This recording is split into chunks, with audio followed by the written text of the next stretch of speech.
Welcome back into the chat, and we saw this earlier in this fine television program. Mike Vrabel, yet again, getting involved in yet another skirmish with this football team. There he is, all up in it, pulling guys off. Hey, back up, would you get back?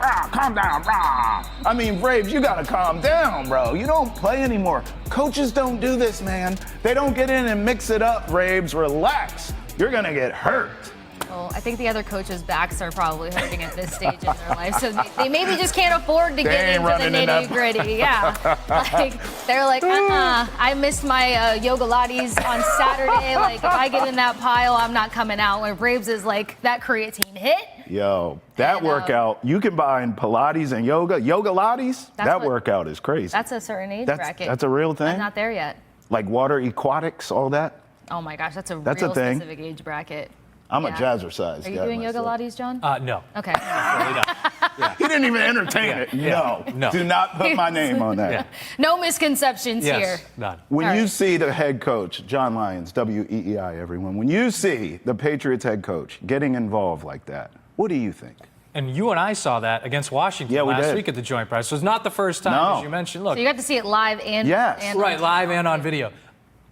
I think it's an instinctual thing, like he's just going in to break it up. Now, do I want the head coach of the Patriots being a super hardo all the time? No, but I think Vrabel's proven, if you look at his time in Tennessee, he wasn't really that guy. He was a calm coach during games. And not that he wouldn't get excited, but you look at those Tennessee teams, a lot of times are very well prepared, smarter than their opponents, did better in the key situations, operated with poise. I mean, it's a team in 2021, Vrabel's Titans, that went 6-3 without Derrick Henry, right? Adapted well. So, again, if he's doing this in a November practice, and we're kind of talking off air about that, if he's doing this in a December 15th at practice or something, okay, all right. That's But a couple times in camp, especially in the joint practice, I don't think it's the end of the world. I also think there's a certain, we always say this in sports, no matter what sport it is, where teams take on the identity of their head coach. Sure. So obviously if you have a tough guy like that. Aggression, effort, energy, teamwork. I mean, all of that, he's a walking billboard for all of it.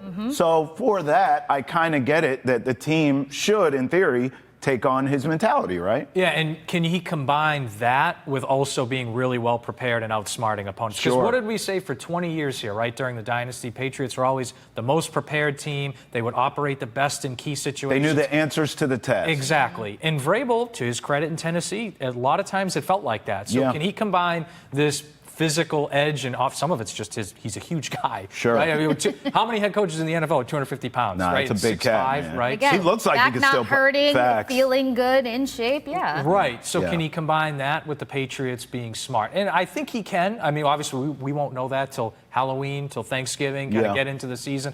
But it feels like at least the training camp practices that I've been at, I know you've been at some as well, it feels like they have a pretty good plan. They're operating with a strategic mindset, offensively, defensively. And it hasn't all been perfect. They had a tough couple days in Minnesota practicing. Yeah, they did. But on the whole, you kind of watch them in practice and you feel like, okay, they're headed in the right direction. Maybe they're not going to contend for a Super Bowl this year, but they're headed in the right direction. Yeah. I got one thank you and one question, starting with a thank you on mentioning what he did in Tennessee, because we had somebody who was like, you're crazy. Braves has done nothing. And I'm like, this is wild. Like, you can actually You got Ryan Tannehill to the AFC Championship game. That's pretty, I mean, one coach of the year. Yeah, he had Derrick Henry. That was it. And then when you didn't have Derrick Henry, as you just pointed out, still found success, which, you know, whatever. Oh, also beat Belichick in a playoff game. And Can we talk about Brady's that? And Brady. That too. Just keep And by the way, the next week after that, went into Baltimore and beat Lamar Jackson, the number one seeded Ravens. That's right. This is a guy that he's won big games with rosters that were not as good as his opponents. No hot air here, which perfectly pivots us into, you talked about his smarts,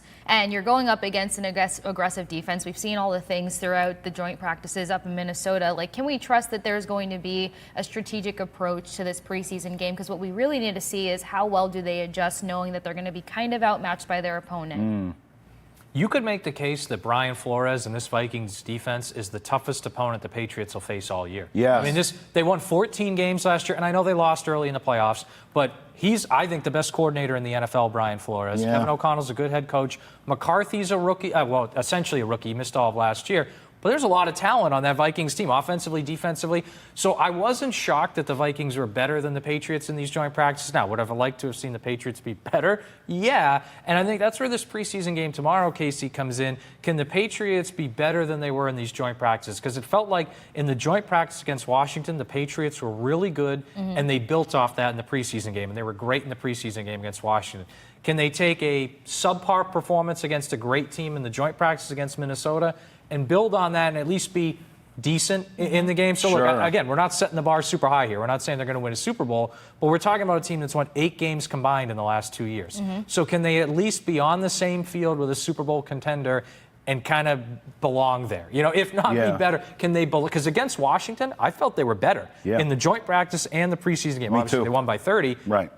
Minnesota was much better than the Different Patriots the last 2 days. Can they make up some of that ground in a preseason game, especially along that offensive line? Bro, I wanted to accuse you of a hot take with that. Vikings is better than any defense they face. But looking at their schedule as we speak, there are some decent defenses here. Obviously, Steelers always. Bills are always formidable, although not as good as they were. Bucks with Bulls always. Jets, solid defense. Giants, Ravens. But the Vikings are right there with all of them, and you could argue better. Yeah, just as good, if not better. You could argue better. And one thing, and this is a credit to Brian Flores, he's not one of those vanilla preseason coaches. He'll go right at people, blitz, do all kinds of crazy things. That's good, though. I think it is good, especially when you have young players on your offensive line and their offense in general. It's a second-year quarterback, rookie left tackle, probably a rookie left guard. Travion Henderson's a rookie who's going to have a big role. You have so many young guys. They're going to play huge roles. And even Garrett Bradbury, who's not a young guy, but he's a new guy. Stephon Diggs, new guy. So many young guys and new guys, they're going to play big roles.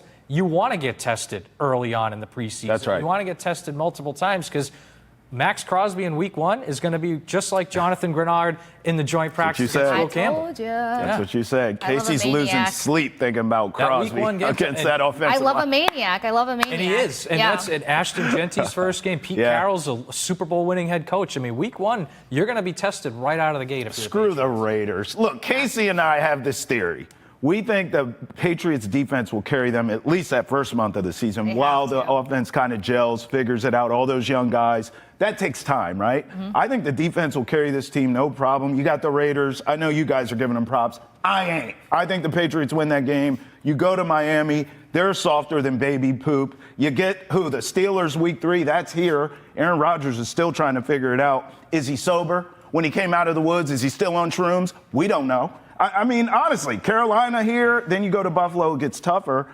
I think that first month of the season, this defense is going to carry this team. Yeah, you look at the opponents, like you mentioned the Raiders. I think that is a more difficult game than you're giving it credit for. And the Steelers, because even if Rodgers shows up with the Indian smoke and all the other things, Mike like they're going to try to run Aaron the ball. Rodgers. Well, he's Aaron Rodgers, and they're going to try to run the ball down this team's throats. And that's a team with DK Metcalf, who just came to Foxborough last year towards the Patriots. And look, this is a defense. You mentioned 2 years ago, I know they only won 4 games in 2023. This was a top 7 defense in almost every category. Right. Last year, they took a step back. I think this year, they're more talented than a year ago. I think they're going to be better coached, though. Terrell Williams, Mike Vrabel, I like the scheme better than last year. So I think this is a defense. I expect them, maybe they're not going to be top 3, top 4. No. Can they be 9th or 10th? Can they be like if they can be in that 10-11 range, that'd be a big step up from last year overall. And then you're talking about maybe that can hold down the Raiders. It can hold down the Steelers. And the Dolphins are weird because going down to Miami early in the year is always brutal. But look at reports out of Miami. There's a lot of problems going on down there. They're soft, dude. Maybe we see it every year. I mean, how many years do they start 5-1 and end up missing the playoffs or losing the wild card?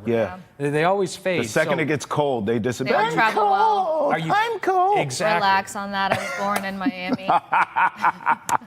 All I'm right. being disrespectful. I'm sorry. A Shout load outs of to Florida. disrespect on this Friday. Shout outs to Florida. Sticking with the defense for a second, because I feel like they're going to have a pretty primary test coming up versus the Vikings. We don't know how many starters are going to be involved, but I tried to make a case yesterday to say I think we're seeing a little bit more reliable depth in this defense, which will help. But also, I feel like they have an opportunity to make a statement. Somebody tried to say that J.J. McCarthy, that's false that he hasn't been having a wonky training camp. July 26th, July 30th, the amount of turnovers that he had. 5 interceptions in one practice. I'm not a clickbait girly. Yeah. So to say this, there's going to be an opportunity for this defense to kind of make a statement or at least present the depth that I think that they have. Is that accurate? I think it's a great point in that where are the Patriots at in their rebuild overall? Because if you think from a coaching staff standpoint, it's year one, right? Third head coach in 3 years, Vrabel's new. But from a roster standpoint, it's really on year 2.5 to 3. I think they drafted Christian Gonzalez and Keon White back in 2023. And I think they're at a point now where a lot of teams that are kind of in the middle of a rebuild, where they have plenty of quality starters, whether it's Davis, Gonzalez, Spillane, Keon White, Milton Williams, Barmore. But what's the depth, right? Like, because behind Spillane, you don't feel great about their linebackers, right? How is Craig Woodson as a rookie safety and Jalen Hawkins, who guys have been playing with the ones who I've been impressed by? Positive things. Not even in the starting lineup. And I've been impressed by Hawkins and Woodson, but still younger guys, newer guys, right? Yeah. So what does that depth look like? And I think this weekend is a great opportunity, especially along the defensive line as well. We know Harold Landry and Keon White are pretty good players. What's the depth beyond them? Because you get into a 17-game season. What separates the good teams from the bad teams? Depth. It's depth. I mean, look at the Eagles that won the Super Bowl. Yeah, Jalen Carter's a future Hall of Famer, but then they also had Josh Sweat and Milton Williams, all these other guys. You know, you look at names left and right. So what is the Patriots' level of depth? So I think that's something, to your point, I'm watching really closely, not just tomorrow, the rest of the preseason, and really the first couple months of the season. What does the wide receiver group look like in real game action beyond Stephon Diggs, beyond Demario Douglas? What do those things look like? You know, if Will Campbell plays pretty well at left tackle, that's great, but what is the depth on the interior of the offensive line? So to your point, I think that's a great thing to be watching for tomorrow and really going forward, because it'll speak to where they really at in this rebuild. Okay, let's put some numbers on it. Now, if we're going win total range, I see a world in which this team could go 10-7, 9-8.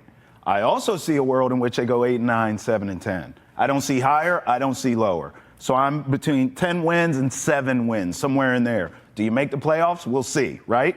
Where are you with that range? I'm actually right there with you. Okay. So to me, coming into training camp, I was at 8 wins. Okay. Based off what I've seen the first few weeks, I'm at 9. Bumping it up. And I think that's probably the ceiling for me. Where I'm at. And they do have a relatively easy schedule. As we know, I'm sure some teams will surprise them. But they have a relatively easy schedule. And to me, it comes down to I have trust in Mike Vrabel. I have a lot of trust in Josh McDaniels. I think May has been better in this training camp than I saw him all of last year. Can he limit the turnovers? And like we were just talking before, they now have quality starters. We don't know what the depth is, but I think they have enough. Like, they should beat teams like Carolina, Cleveland. Last year, they lose to Tennessee in overtime. I think you win that game this year. I think you split with Miami this year. Split with the Jets again. Like, I think those are getting. So all of a sudden, I mean, that's 5-6 wins right there.